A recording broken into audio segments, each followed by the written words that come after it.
Arkadaşlar merhaba, kanalıma hoş geldiniz. Bugün sizlerle Fendi'ye ait olan Flower Cookies Bag çalışması yapacağız.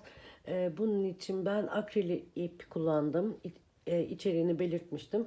Bir de koton ip kullandım. Bu açık renkli koton ipten 100 gram, kahverengi koton ipten de 100 gram kullandım. Siyahla kırmızı zaten çok şey de değil.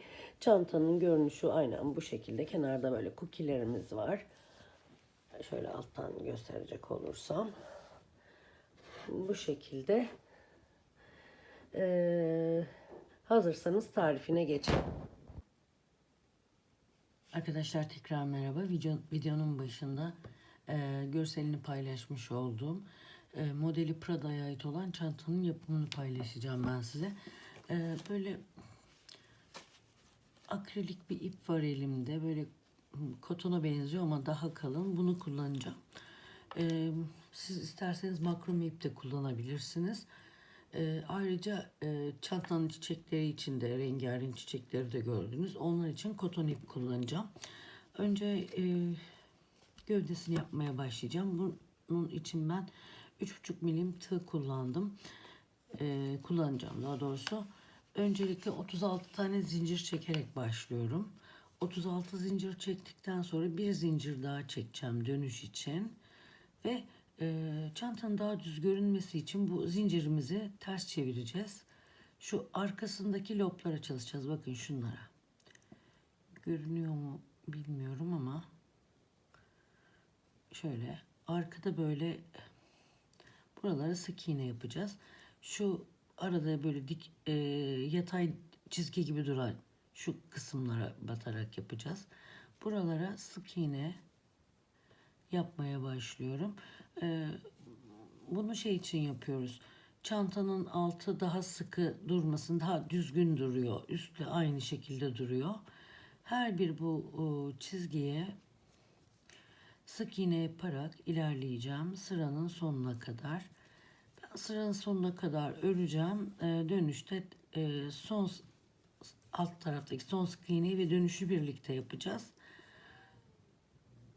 Şurayı bitireyim, tekrar görüşelim. Arkadaşlar sonuncu zincire de battım. Böyle bir sıra boyunca sık iğne ördüm.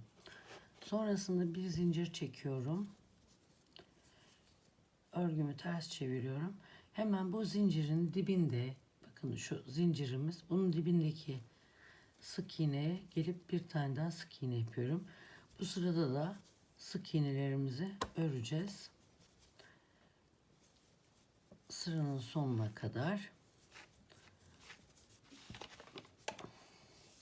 Sıranın sonuna geldiğimizde yine şu son kısma, bakın şu görünen son kısmı bir sık iğne yapacağız. Tekrar bir zincirle yukarı çıkıp sık iğnelerimizi örmeye devam edeceğiz. Bir zincirle dönüş yaptıktan sonra da zincirin dibine hemen batıyoruz. Atlama yapmıyoruz. Bu şekilde 48 sıra olana kadar sık iğne öreceğiz. Sonrasında modelin kurulumunu yapacağız. Ben 48 sıra öreceğim. Sonrasında diğer bölümlerini yapacağız. Arkadaşlar 48 sıra ördüm. 48 sıra ördükten sonra görüntümüz bu şekilde oluyor. 48. sırayı ördükten sonra örgümü ters çeviriyorum. Ve yine bir zincirle dönüş yapıyorum. Bu gelen köşe olduğu için buraya 2 tane sık iğne yapacağım. Sonrasında yine dümdüz öreceğim. Ta ki öteki köşeye kadar. Öteki köşede de 2 tane sık iğne yapacağız.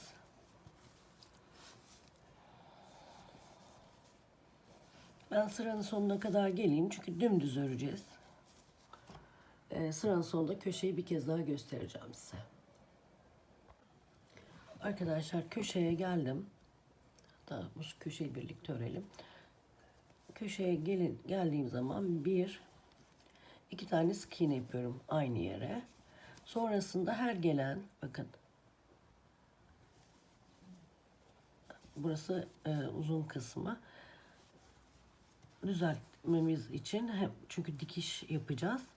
Eşit olması lazım bütün kenarların. Her gelen bakın sık iğne boşluğuna dümdüz sık iğne yapıyorum.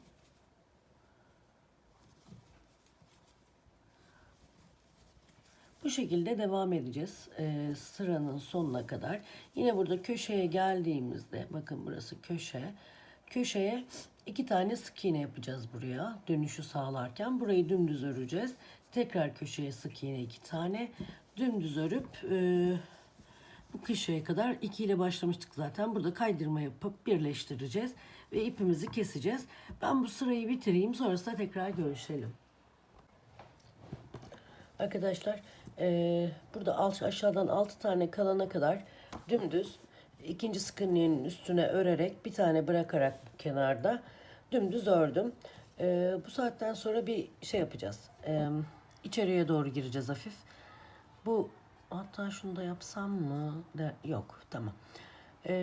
Bu ikincisiydi. Şimdi bu son yaptığımızın yanına değil de onun solundakine geliyoruz. Bir tane, aynı yere 2 tane sık iğne yapıyoruz. Bu birincisi. Sonrasında bu yaptığımızın yanına değil, bakın yaptığımız burası, bu değil, hemen yanına batıyoruz. Soluna yani. Yine 2 tane tekli sık iğne yapıyoruz. Bu arada aşağıdan da sayalım kaç tane kaldı. 1, 2, 3. Şimdi 2 tane kalacaktı. Buradan da sayalım kaç tanemiz boş bizim. 1, 2, 3, 4. 4. Bir tane daha yapacağız. Hemen bakın bu değil. Bunun yanındaki. Solundakine batıyoruz. Bu şekilde aşağıda da 2 tane kalıyor. Sonrasında bakın böyle bir V gibi bir şey oluştu. C gibi. Son yaptığımız şu sıra. Bu sırayı takip ederek dümdüz öreceğiz. Yine aynı yaptığımız işlemi her boşluğa 2 kere batarak. 2 tane kaldı. Burada soldan yine bir daha saymak istiyorum. Bir yanlışlık olmaması için. 1, 2, 3, 4 ve 5. Bu da tamam. Şimdi bu saatten yani bu sırada sadece dümdüz bakın belli zaten bu çizgiler gelmiş bende değil. Yine bu solda 5 tane kalana kadar 5 taneyi örmeyeceğiz. 1, 2, 3, 4, 5. Buraya kadar dümdüz öreceğim. Yine aynı şekilde işte elime gelen hemen tığ batıracağım. Yatay bir şekilde dümdüz öreceğim. Bu şekilde 5 tane kalana kadar örelim. Sonrasında tekrar görüşelim. Ben şimdi ördüm. Sağda da 5 tane kaldı. Burada da tam tersi işlem yapacağız. Demin içeri şey yapmıştık, girmiştik. Şimdi dışarıya açılacağız. Şimdi bakıyoruz. Bunun yanındaki sağındaki yani en son ördüğümüz sağındakinin tepesine geliyoruz. Niye gelemiyoruz? Şu çünkü tamam. Buraya geliyoruz yine sağın üstü.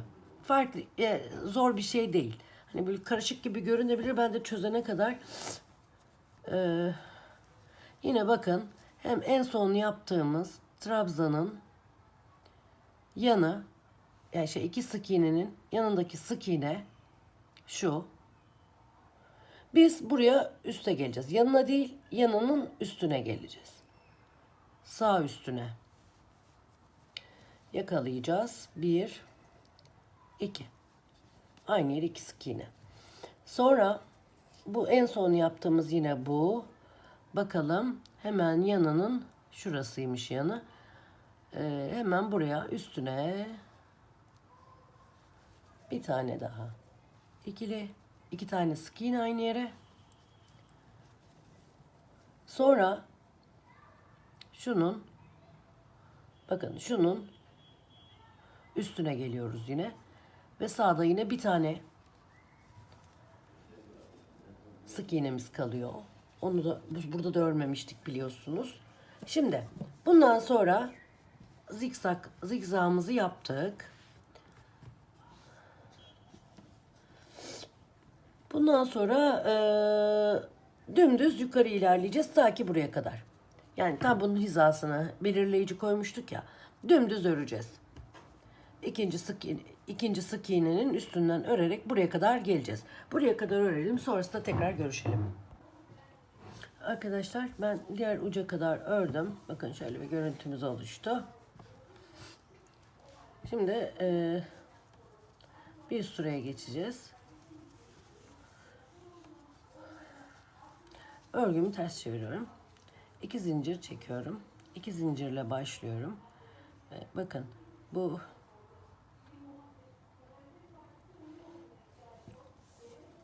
hangisi ikinci? Şu ilk hemen dibine bir tane ikili trabzan yapıyorum. Hemen dibe. Son yaptığımız sık iğnenin içine. Zincirle beraber çift oldu. Sonra yanındaki boşluğa, sık iğne boşluğuna gelip bir tane ikili trabzan yapıyorum. Sonra yanındaki sık iğne boşluğuna geliyorum. Bu sefer çift yapacağım. Bir, ikili trabzan öreceğiz bu sırada. 2.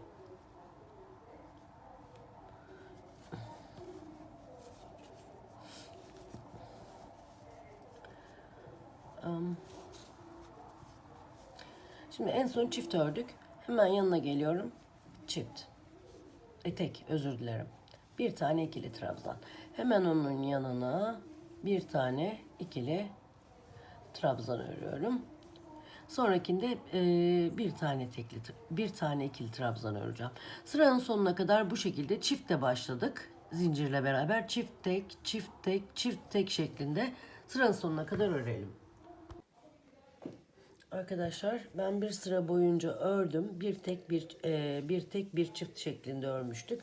Şimdi sıranın sonuna geldim. Örgümü ters çevirdim. Yine 2 zincirle yükseliyorum.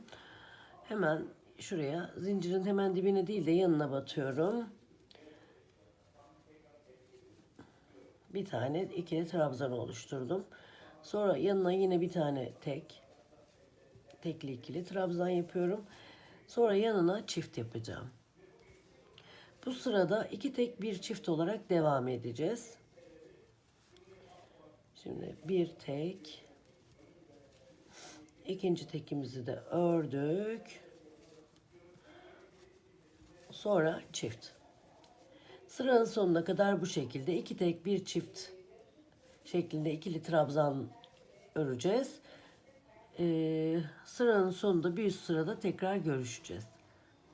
2 tek, çiftimi de yapayım, totemimi. Bir üst sırada görüşmek üzere arkadaşlar.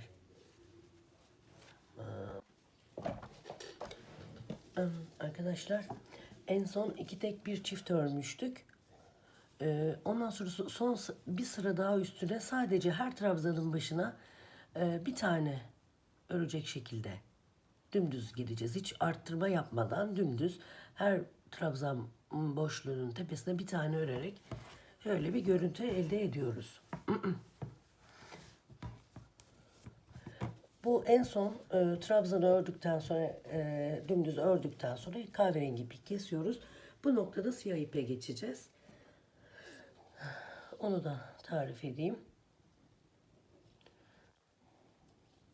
Bakın bu dıştan öreceğiz. Bu ipimizi bitirdiğimiz yer, kahverengi ipi kestiğimiz yer. Burada bu volanların en dipten bakın ilk başladığımız nokta şurası. Şuradan başlayacağız yapmaya. Bir sık iğne ile bağladım hemen dibine. Sonra bu sık iğne dik duruyor arkadaşlar. Buna da bir tane sık iğne yapıyorum. Bunu artık etrafı da dümdüz sık iğne öreceğiz. Burası trabzanımızın olduğu yer. Burada 2 zincir gibi oluyordu. İki tane zincir var. Bu her zincirin içine bir tane sık iğne. Böyle yapamıyoruz. Yine gelen zincire bir tane sık iğne. Buraya da bakın belli. Etrafında bu şekilde, bu trabzanın yine tepesine geliyorum. Zincirin içine bir tane sık iğne. Hemen buraya da bir tane sık iğne. Böylece kenarını örmüş olduk. Bakın. Şu tığı da çıkartayım daha iyi olsun. Bu kenarından tutup şöyle bu şekilde ördük. Sonra yukarı çıkıyoruz. Bakın trabzanların tepe boşluklarına batacağız bu sefer. Her birine, her trabzanın tepe noktasına bir tane sık iğne öreceğiz.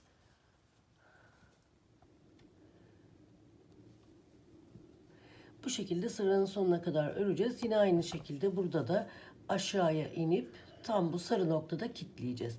Burayı tekrar gösteririm size ama şurayı öreyim, vaktinizi almayayım.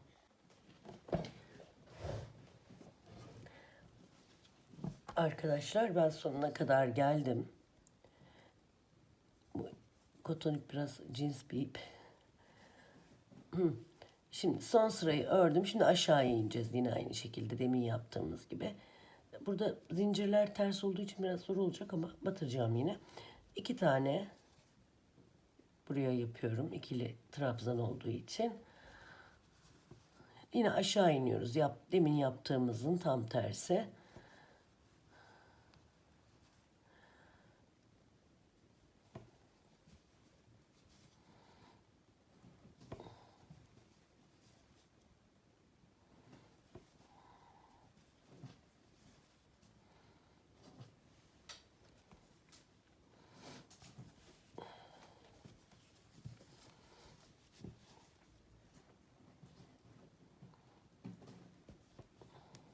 İçine girdi fark etmez. Tamam. 1 2 sonra buraya geliyoruz, yine bir tane yapıyoruz. Ve ilk yaptığımız yapamadık.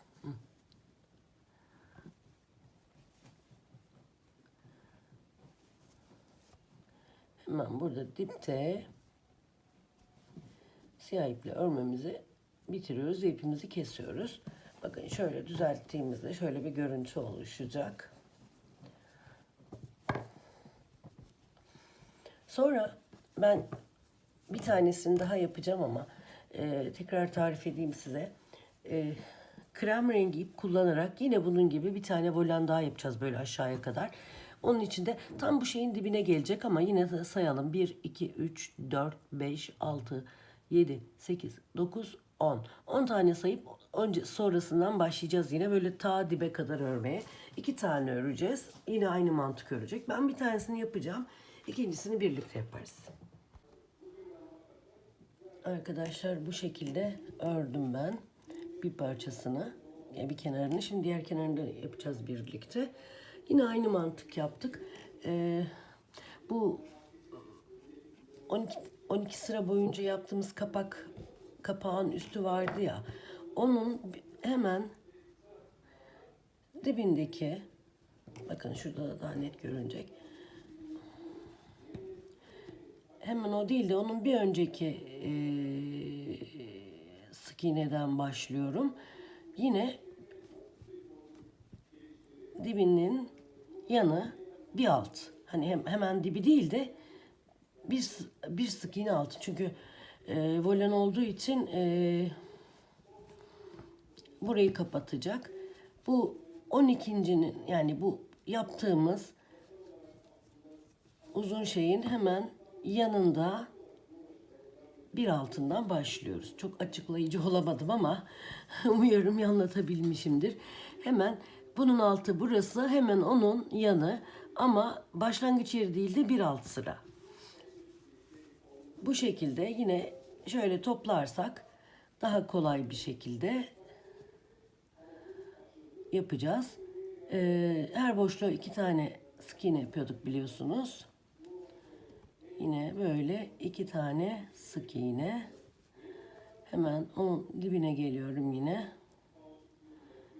Şurası. Aman kaydırma yapmayın. Ben birkaç kez kaydırdım. Söktüm, sonra tekrar bir daha baştan yaptım. Bu şekilde her gelen boşluğa dik bir şekilde yine kahverengi sırada yaptığımız gibi her boşluğa 2 tane sık iğne yapıyoruz. Hemen bu da burada. Bakın. Yakalayabiliyoruz hemen. 1, 2. Hemen onun yanındakine geldim yine. Yine 2 tane. Bu şekilde dümdüz öreceğiz. Bakın burada nasıl yapmışım. Aralarında bir tane boşluk bırakıyorum. Sonuncuyu örmüyorum dip dibe olmasınlar diye. Dümdüz örüyoruz. Yine aynı şekilde burada yaptığımız gibi ikinci sıraya geldiğimizde bir tek bir çift ikili trabzanlar yapmıştık. Bu şekilde bitirdikten sonra dönüşümüzde bir tek bir çift trabzan yapacağız. Sonra bir sıraya çıktığımızda iki tek bir çift trabzan yapacağız. En sonunda da tamamen hiç arttırma yapmadan dümdüz her boşluğa trabzan öreceğiz. Bunu da hatırlarsanız yine tam dibinden tuttum. Köşesinden siyah sık iğne yaptım. Bu şekilde burayı da örelim. Sonrasında tekrar görüşelim. Arkadaşlar ben bir dakika şöyle yukarıdan alayım. Şöyle bitirdim komple. Şimdi bu küçük parçamız var. Hani 28 sıra örmüştük. Şöyle olacak bakın.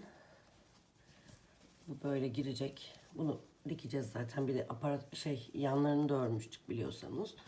Şimdi şöyle olacak. Şöyle kapatacağız çantamızı. Ama küçük bir işlemimiz daha var. Yine bu kahverengi volanlar var ya. Onların aynısını buraya da yapacağız.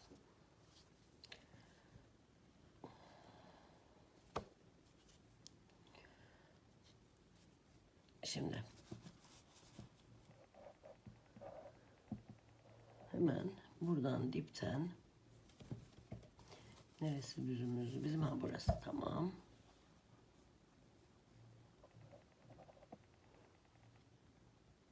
Hemen dipten ikinciden alıyorum.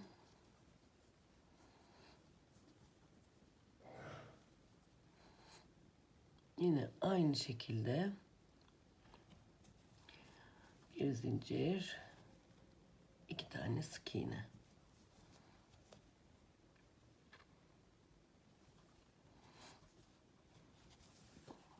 Böyle büktüğümüzde zaten belli oluyor.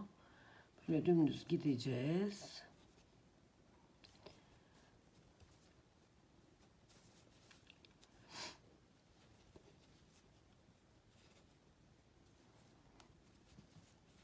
Bu şekilde dümdüz gidip en son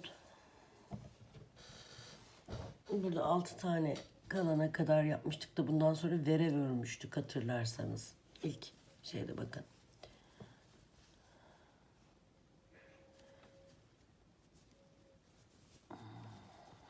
Şurası.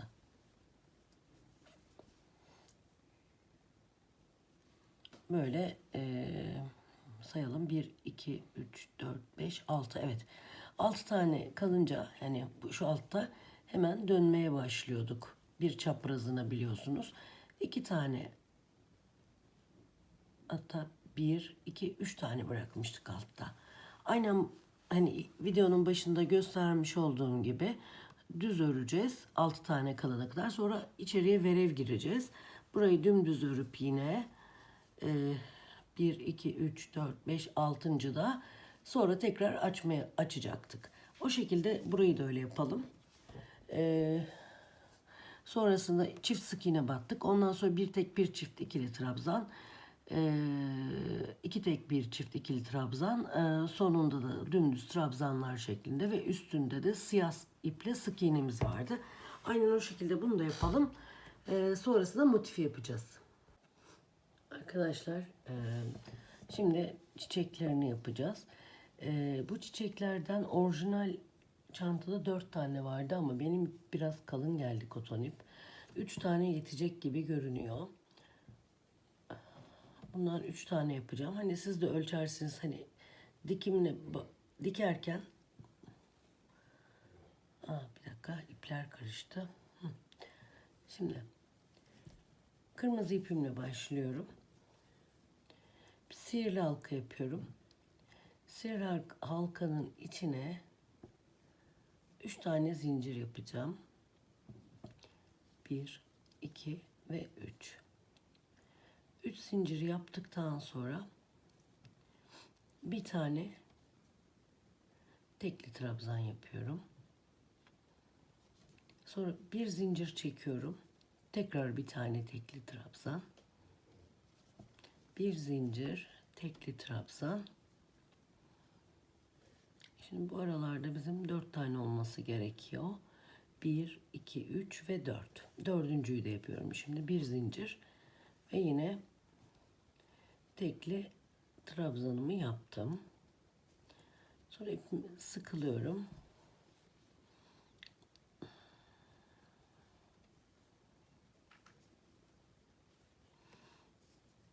Dört tane yaptıktan sonra şuraya kaydırma ile bağlıyorum. Bu ilk çektiğimiz 3.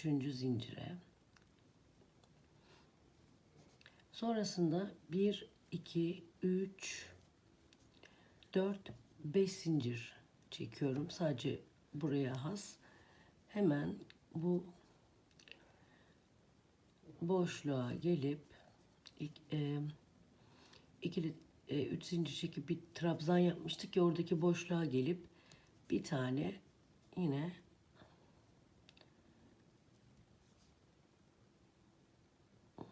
bir dakika 5 zincir çektim. Bu boşluğa geldim. Trabzan yaptığımız boşluğa gelip bir tane tekli trabzan yapıyorum yine.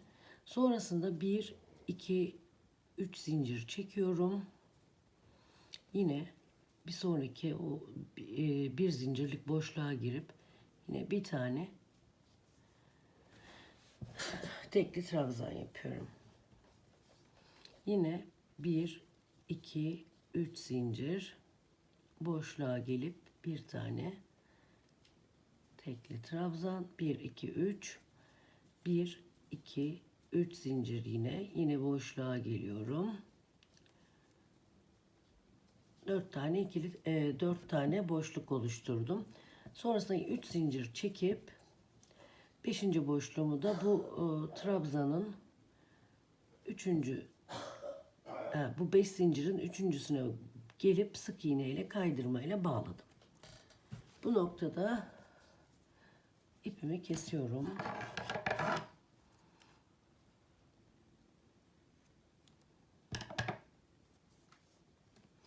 Siyah ipime geçeceğim.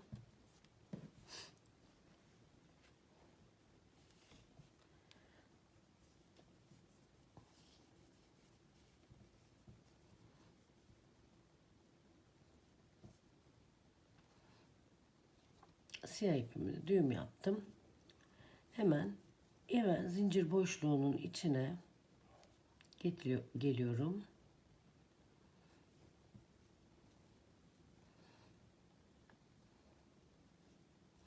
Bir zincir çektim. Hemen bir tane sık iğne. Bir tane sık iğne yaptıktan sonra bir tane tekli trabzan yapıyorum. Bakın burada da göreceksiniz.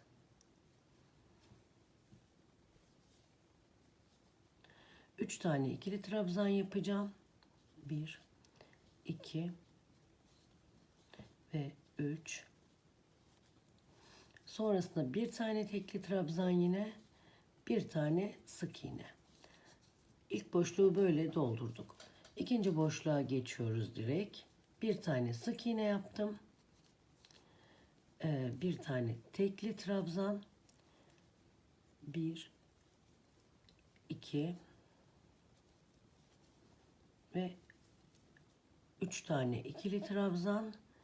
Yine bir tane tekli trabzan.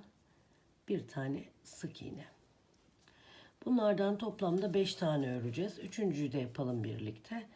Bir tane sık iğne, bir tane tekli trabzan, 3 tane ikili trabzan,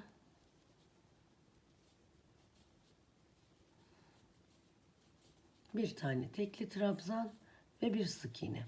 Bu şekilde 5 tane yapacağız. Bir üst sırada tekrar görüşeceğiz.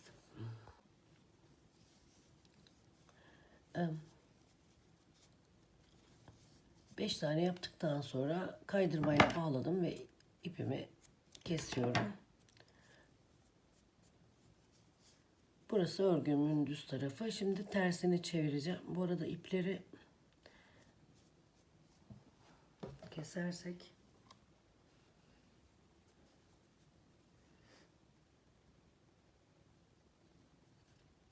arkadaşlar, şimdi örgümü ters çevirdim bu çiçeği. Bu ters yaptığımız zaman burada hani bir sık iğne, bir ikili trabzan, bir tane tekli trabzan, bir tane de şey yapmıştık ya, 3 tane ikili trabzan. Bu sonuncu ikili trabzana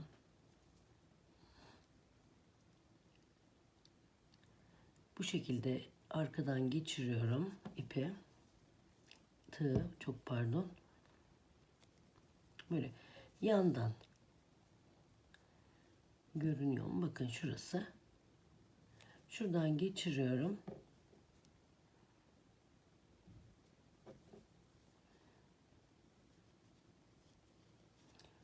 Bir zincirle sabitledim. Bunu sık iğne kabul ediyorum. Sonrasında 4 zincir çekeceğim. 1, 2, 3 ve 4. Şimdi bir tane atlıyorum. 5 tane olmaması lazım çünkü.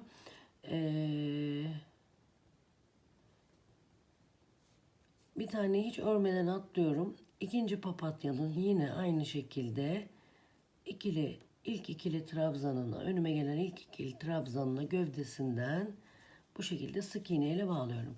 Şimdi burada bir tane zincirli boşluğum oluştu. Yine 4 zincir çekiyorum. 2, 3 ve 4. 4 zincir çekiyorum. Yine şu karşıda gelen hemen yanındaki papatyanın ilk ikili trabzanına, önden bakıldığında son oluyor ama arkadan ördüğümüz için ilk olan bir sık iğne ile bağlıyorum yine.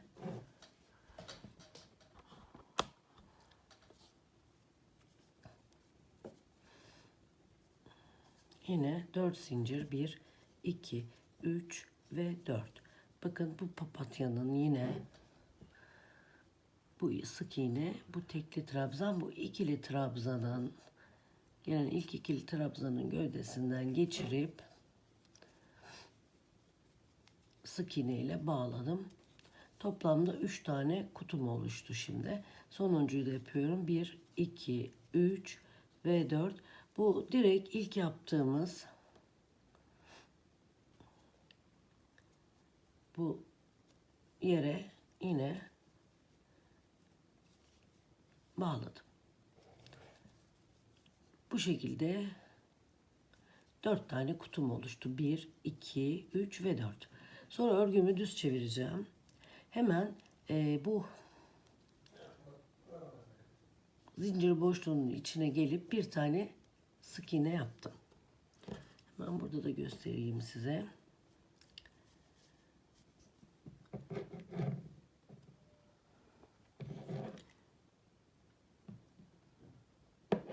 Bir tane sık iğne yaptıktan sonra bir tane tekli trabzan yapıyorum. Bir tane ikili trabzan yapıyorum. Bu arada bu kahverengi ipime geçtim. 3 tane de üçlü trabzan yapacağım. Tığımın başına 2 kere doladım ilmeğimi. 1, 2 ve 3 seferde çıkardım. Birinciyi yaptım. Şimdi ikinciyi yapıyorum. 2 ve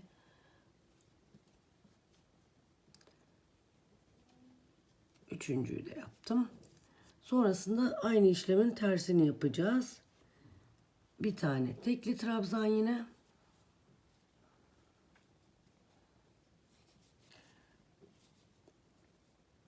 Yok, bir dakika.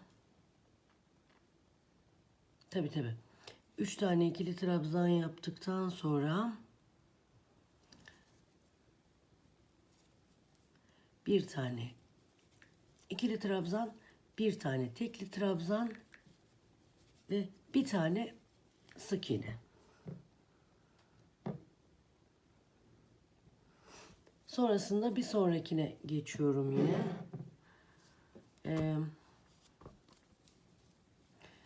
Bir tane tekli trabzan, sık iğne, bir tane tekli trabzan, bir tane ikili trabzan. Sonrasında 3 tane üçlü trabzan yapacağım. 1 2 ve 3.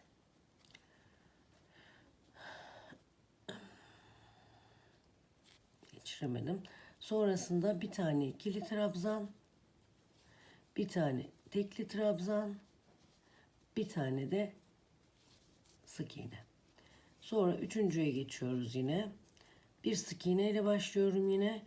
Bir tane tekli trabzan, bir tane ikili trabzan, 3 tane üçlü trabzan yapacağım. 1 2 ve 3. Sonrasında bir tane ikili trabzan, bir tane tekli trabzan, bir tane sık iğne. Sonuncuyu da öreceğim ben. Anlatabilmişimdir umarım. Bir üst sıraya geçeceğiz sonra. Arkadaşlar, kaydırmayla bağladım. Şimdi bir üst sıraya çıkacağım. Yine aynı şekilde yaptığımız, bir dakika, kaydırma yapmadık. Şimdi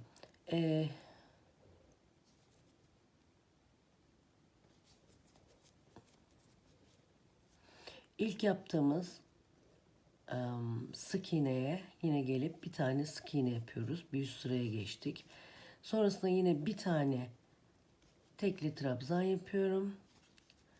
Sonrasında ikili trabzan yapıyorum. Burada aynı yere 2 kere batacağız. Bunu bir tane kabul ediyoruz. Ondan sonra bununla birlikte 5 tane daha öreceğiz. 2 3 4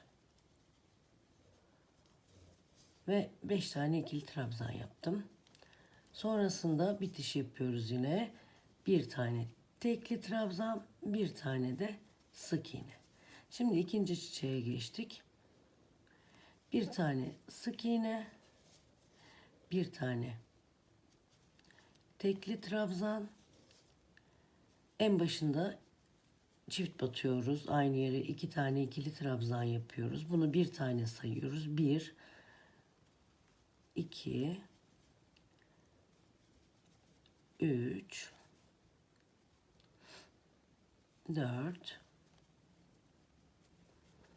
ve 5.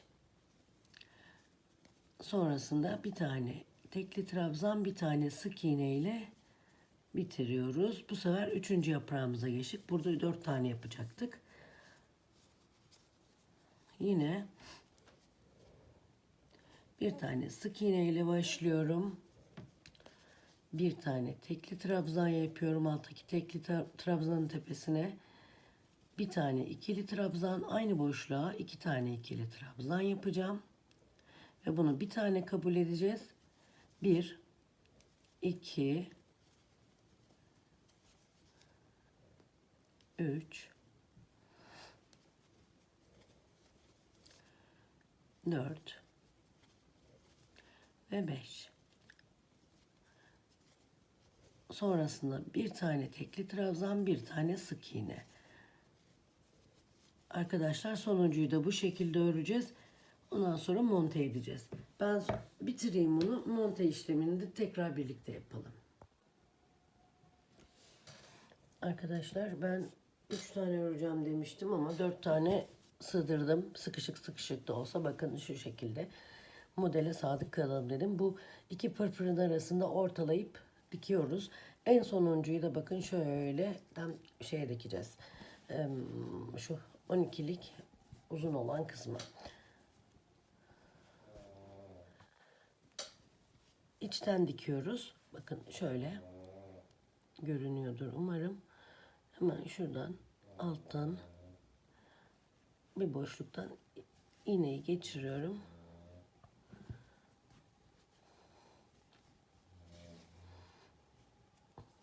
Ve bu yaprakların hani bu yaptığımız çiçeklerin altına aynı zamanda şu şekilde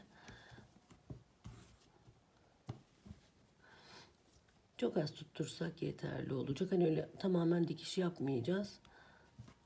Biraz daha üstten tutturayım kalkmasın. Bu şekilde dönerek bakın alttan alt ördüğümüz sık iğnelerden tam dibine batırmadan üstünden bu şekilde çiçeğe monte ediyoruz.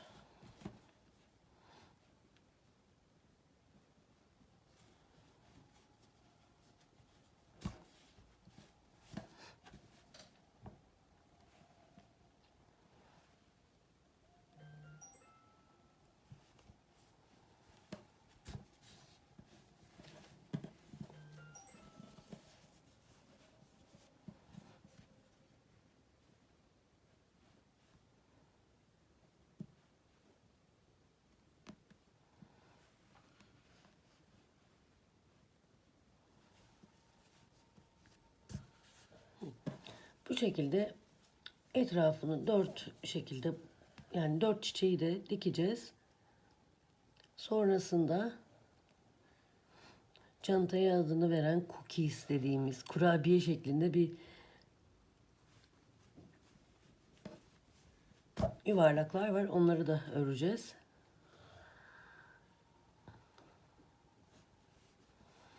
Bu şekilde ben de dikimimi bitireyim. Sonraki aşamada tekrar görüşelim. Ben 4 tane yatay trabzanları yaptım. Sonrasında bu son trabzanı da yaptıktan sonra 3 zincir çekiyoruz. Ve hemen bu dibine gelip bu ilk çalıştığımız trabzanın dibine gelip buradaki papatyanın herhangi bir yerine kapatma yapacağız sadece. Sık iğne ile kaydırma yapıyorum ve yapamıyorum. Ne zaman videonun karşısına geçsem kaydırma olmuyor. Evet, şimdi bakın böyle bir form elde ettik. Sonrasında bu iple dikim yapacağım. İpi arkaya çekelim.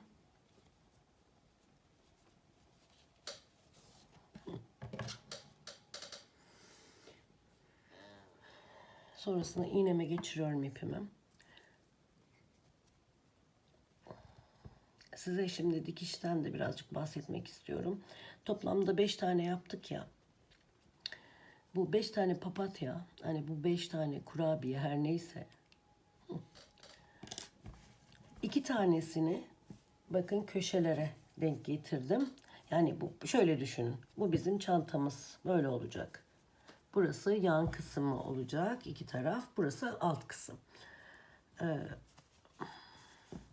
Birinciyi yaparken 4 tane trabzan boşluğu atladım. Öyle dikim yapmaya başladım. Yerleştirdim. Yine aynı şekilde 1, 2, 3, 4 tane buradan sayacağım. Bakın. Bu tepeyi saymayalım. Bu çerçeve yaptığımız yer 1, 2, 3, 4. 4 tane saydıktan sonra yani tam 4 tanenin şeyine yerleşecek şekilde böyle yerleştiriyorum bunu. Sonrasında bu 3 taneyi de ortaya yerleştireceğiz eşit aralıklarla. Bu şekilde yerleştirme yaptıktan sonra ipimizi biraz uzun kesip içten bakın şöyle tam hani arka tarafa çıkmasın diye sadece üstteki ilmeklerden alıp Burada bu yaptığım tepelere, hani düz olarak ördüklerimiz vardı ya, o trabzanlara batıyoruz. Bakın bunlar bizim çiçeklerimiz. Bu çiçeklerin tepelerine, yani çok sık da dikmenize gerek yok. Gevşek gevşek de sırayla alttan alıp bu şekilde dikiyoruz.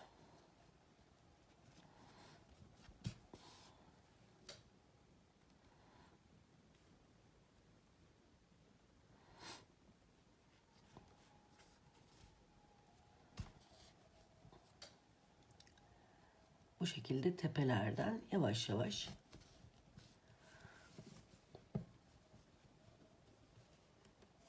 yaymadan, ama yani sadece uçlarını alıyoruz. Hani yapıştırmayacağız şeye. Bu da engel oluyor. Bu şekilde dikişi sağlayacağız. Etrafında gezip şöyle.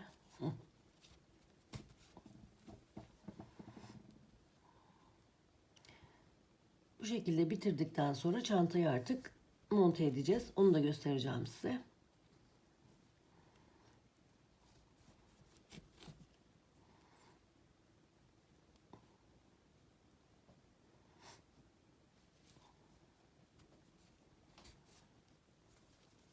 Burayı bitireyim ben. Monte etmekte görüşelim. Arkadaşlar ben bitirdim. Bir de böyle belirteç taktım. Hani düzgün dikelim diye. Aşağıdan da böyle bu şekilde belirledim. Böyle. Bu tabii ters döndü, pardon. Şöyle alttan gidecek ve şurada bitireceğiz. Hemen belirlediğim yer şurası, bakın. Nereden başlayacağımı. Bu küçük parçayı baz alarak ölçün. Ortaya yerleştirin, üst üste gelecek şekilde. Bu şekilde. Sonra işte bu parçayı takın. Hani tam nereye geliyor ölçün, ona göre yapalım ki şey olmasın.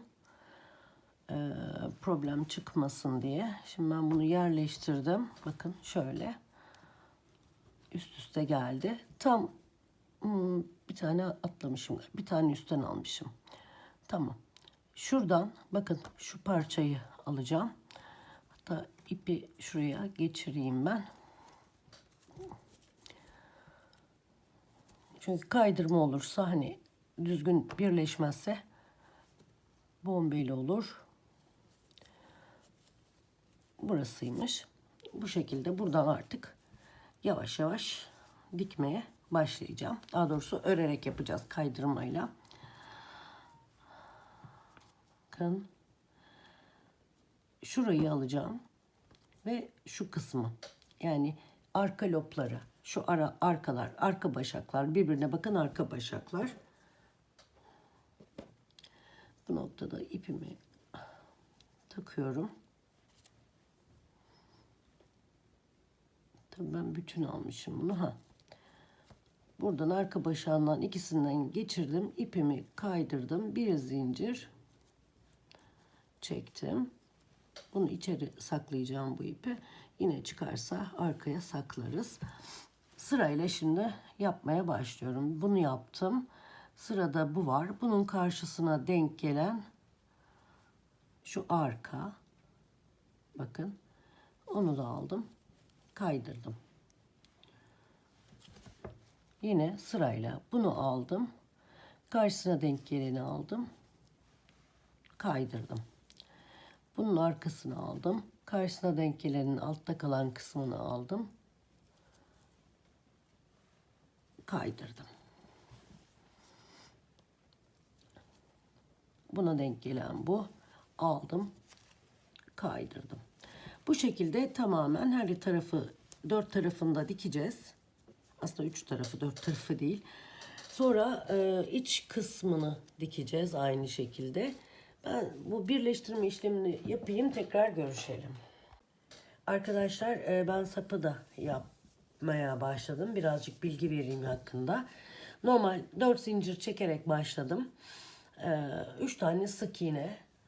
Böyle 100 santim 105 santim olana kadar yaptım. Sonrasında bir kenarı yapmaya başladım. Bunu da size tarif edeceğim. Bu köşeyi de aynı yere 1, 2, 3, 4, 5 kere battım. Şimdi normal başlangıçta hemen şeyden başlıyoruz. Aslında normal sık iğne hiç farklı değil. Sadece bu ortadaki trabzanların, ortadaki sık iğnelere batacağız. Uzatacağız yani. Hemen şöyle bir sık iğne değil de, kısa bir sık iğne değil de şöyle hemen şu gelen ikinci sık iğnenin boşluğuna gelip sık iğnemizi uzatıyoruz. Bu şekilde ipi kesmemişim. Sonra hallederim onu. Yer belli zaten. Birinci değil, ikinci sık iğne. Batıp burası uzatıp bir sık iğne yapıyoruz. Alttaki sık iğneye yine batıyoruz. Uzatıyoruz ipimizi. Bir tane sık iğne. Bu şekilde sıranın sonuna kadar öreceğiz. Uzatarak.